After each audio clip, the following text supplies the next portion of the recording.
એક ડોક્ટર હતા ગામડામાં, મેં એની પાસે દવા લીધી લ્યો, માતાજીની સાક્ષી વાત કરું. એની આગળ તમને ગમે તકલીફ થઈને જાવ ને, તમને તાવ આવતો હોય, માથું દુખતું હોય, શરદી થઈ હોય, પેટમાં દુખતું હોય, પડખામાં દુખતું હોય, જે થયું હોય એ તમને 2 ઇન્જેક્શન આપીને તમે પછી એમ કહો ને સાહેબ મને તમે ઇન્જેક્શન આપ્યા, બાટલો ચડાવ્યો, હવે અમારે જમવામાં શું લેવાનું? એ એક જ મેનુ કહેતા હતા, મોળા મમરા ને મગનું પાણી. એટલે એમનું કહેવાનું એમ કે મોળા મમરા ને મગનું પાણી 2-3 દી પીવો એટલે આમાં અશક્તિ જ રહે, વળી બીજા બાટલા હજી 2 ચડાવી દઉં. એ કોઈ દી એમ નો કે ધરાઈને ખાઈ લેજો.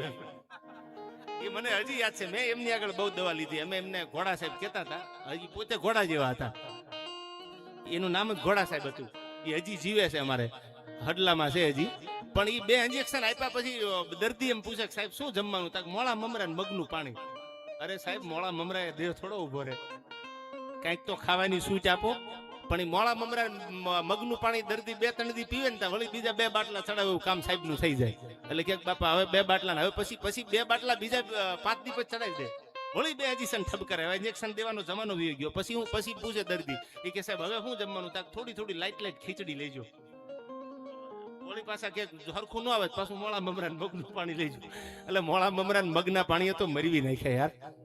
ડોક્ટર એવા હોજો દવા ભેળું એમ કે બાપા તમે તમારે જમાવટ કેટલી જોઈએ તો દવા પીતા જાવ એટલે હાજુ થઈ જાય, ખાધું પીધું આવે ને.